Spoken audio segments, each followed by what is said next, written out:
안녕하세요. 역사 돋보기입니다. 오늘은 피가 거꾸로 솟을 각오를 하고 영상을 만들었습니다. 흔히들 독립운동가 분들의 후손은 힘들게 사시고 있는 반면 친일파의 후손들은 잘 먹고 잘 사고 있다고들 하시죠.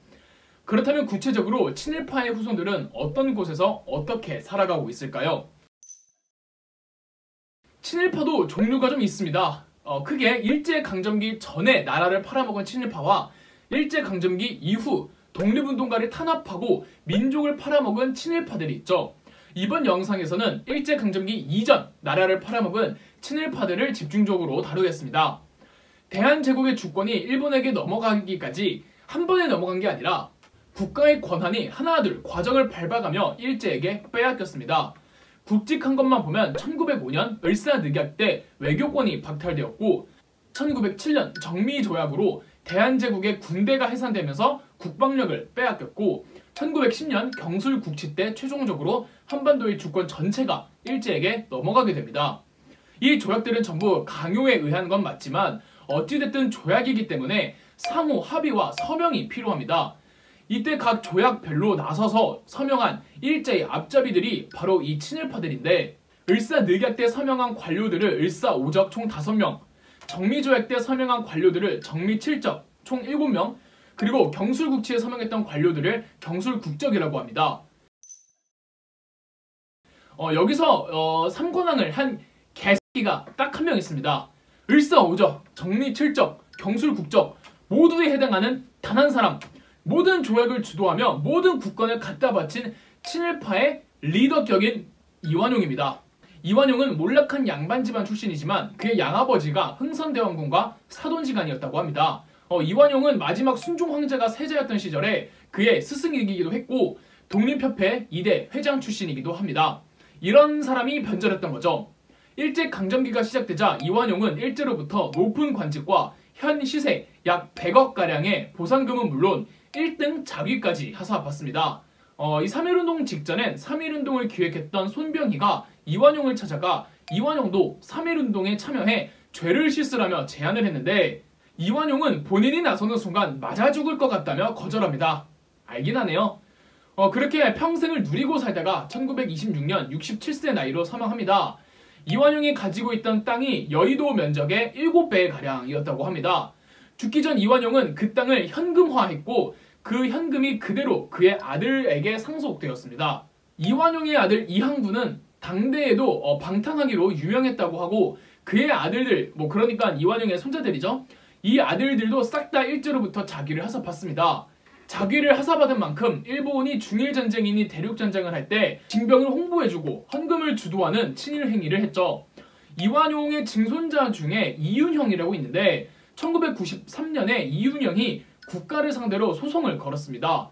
자기 징조 할아버지인 이완용 때부터 내려온 토지를 돌려 놓으라는 겁니다. 이 소송에서 심지어 이깁니다. 이거 하면서도 빡치네. 이 이윤형은 대한사격연맹 사무국장을 역임한 적도 있으며 국가로부터 다시 돌려받은 이완용의 토지 중 지금의 서울시 북아현동 토지 일부를 처분합니다. 이때 처분한 금액이 30억 원. 알려진 게 이 정도니까 실제로는 더 했겠죠. 이완용이 가지고 있던 토지가 여의도의 7배였는데 그중 고작 북아현동만으로 30억이 나왔으니 추산 불가죠. 현재 그 가족들이 어떻게 살고 있는지와 그 어마무시한 돈의 행방은 오리무중입니다. 여러 곳에서 추적하려 했지만 행방을 찾는 데 실패했다죠. 그러나 이완용 손자들의 명의로 된 토지와 야산들은 조금씩 계속 입증된 것들이 있습니다. 을사오적, 정미칠적, 경술국적에서 3관왕은 이완용이 한 사람으로 유일하고 2관왕을 한 새끼들이 4명이 있습니다. 우선 을사오적과 경술국적에 해당하는 박재순. 오랫동안 외부 대신을 하고 나라 팔아먹을 땐 관직이 내부 대신이었으니까 상당히 높은 관직이었죠. 박재순은 친일파들 중에서 가장 글을 잘 쓰는데 가장 교활했다는 평이 있습니다. 그런데 정작 박재순은 같은 친일파들한테는 너무 온건하다고 욕을 먹습니다.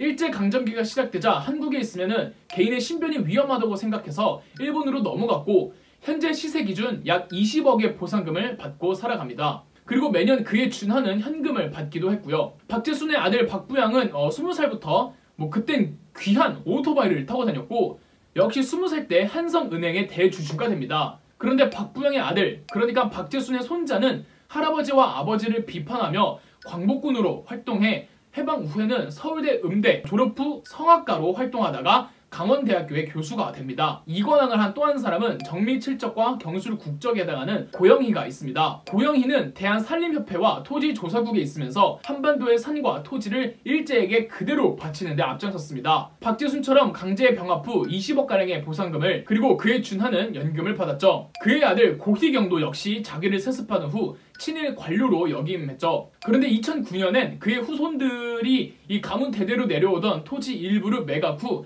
약 4억 원 가량의 현금을 자진해서 국가에 반납했습니다. 세 번째 이관왕은 이병무입니다. 고영희와 마찬가지로 정미칠적과 경술국적에 해당하는 사람이죠. 이병무는 군인 출신으로 정미조약으로 대한제국의 군대가 해산된 이후 일제가 직접 관리하는 친일 군대를 지휘하였습니다.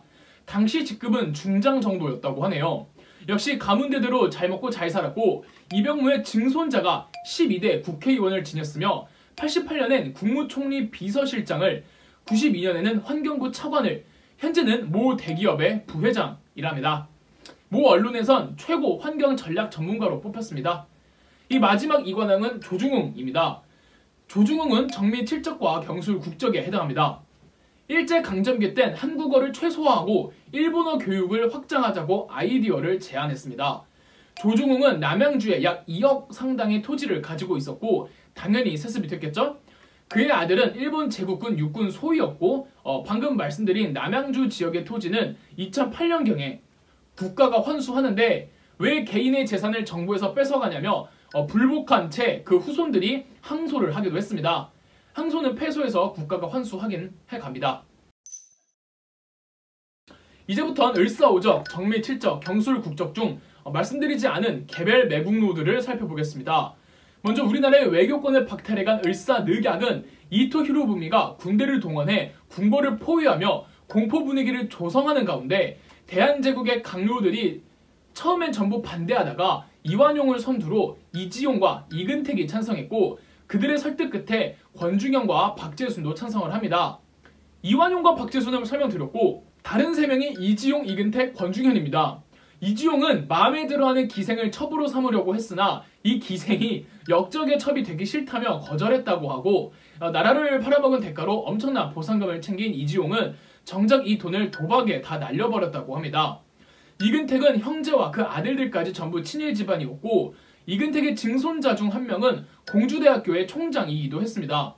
권중현은 그나마 3.1운동 당시 죄책감을 느끼고 일제로부터 받은 자기를 반납하려 했으나 일제가 거절했답니다. 물론 아들들도 친일파였고 국가가 공식적으로 환수한 권중현 집안 땅의 공시지가는 13억이었죠. 그의 손자는 한국 고미술협회에서 일했다죠. 다음은 대한민국의 군대가 해산된 정미칠조약의 매국노들 정미칠적을 보겠습니다. 이완용이 주도했던 정미칠적에는 앞서 말씀드린 이완용, 이병무, 고영희, 조중웅 외에도 송병준, 이재권, 임선준이 있습니다. 송병준은 가장 악질이라고 평가받을 정도로 돈을 밝혔고 친일 단체와 친일 종교를 만들어 공금을 횡령하기도 했습니다. 그의 재산은 부동산의 형태로 대대로 이어지다가 대한민국 정부가 환수했는데 그 증손자는 송병준이 애국자라며 망언을 했고 헌법 소원을 제기한 적도 있습니다. 물론 2010년에는 송병준부터 이어져 내려오던 인천시 부평구의 땅이 집안 땅이라며 국가에 소송을 건 적이 있는데 이 경제적 가치가 3천억 원 정도였다고 합니다. 송병준의 손자 둘은 현 스포츠 토토의 전신이 되는 한 회사의 사장과 부사장이었습니다. 이재곤도 땅 부자였으나 그의 아들들 중 2명은 아버지와 달리 독립운동에 몸을 담던 중 이승만 대통령과 친분을 맺어 광복 후 정계와 재계를 왔다 갔다 합니다. 임선준은 이완용과 사돈 집안이었고 역시 막대한 재산이 가문 대대로 세습되었습니다.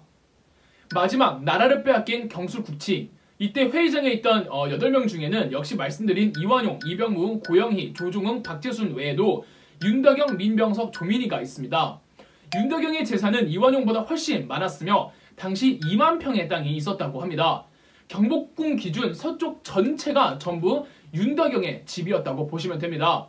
이 민병석의 2 아이들은 전부 해방 후 사법기관의 거물로 군림했는데 장남은 검찰총장, 법무부 장관, 대법원장을 역임했고 차남은 서울지법 판사였습니다.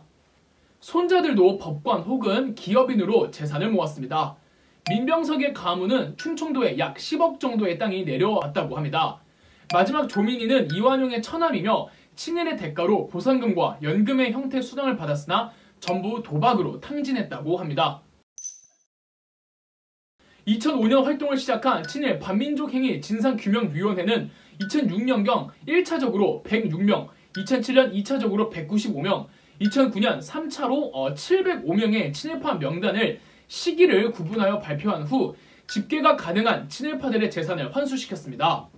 환수한 금액이 몇십억에 이르긴 하지만 비율로 따지면 10%도 환수 못하고 그 후손들은 뻔뻔하게도 국가에 소송을 걸었답니다. 사실 친일파들의 재산을 공식적으로 정확하게 집산하는 건 불가능합니다. 찾을 수 없게 감춰놨을 것이며 무엇보다 그 땅들을 하루빨리 처분했단 말이죠. 처분해서 나오는 현금의 일부를 변호사와 부동산 브로커들에게 수수료로 떼준다고 하니까 다들 득달같이 달려들어 세탁을 해주는 바람에 정확한 재산을 알기가 어렵다고 합니다. 서울 지역의 노른자 땅 70%가량이 친일파 후손들의 땅이라고 하네요.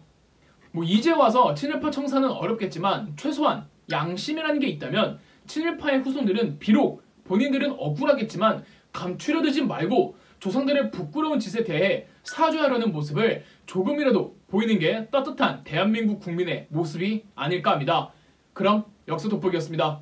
영상 재미있으셨다면 구독과 좋아요, 알림 설정까지 해주시면 감사드리겠습니다.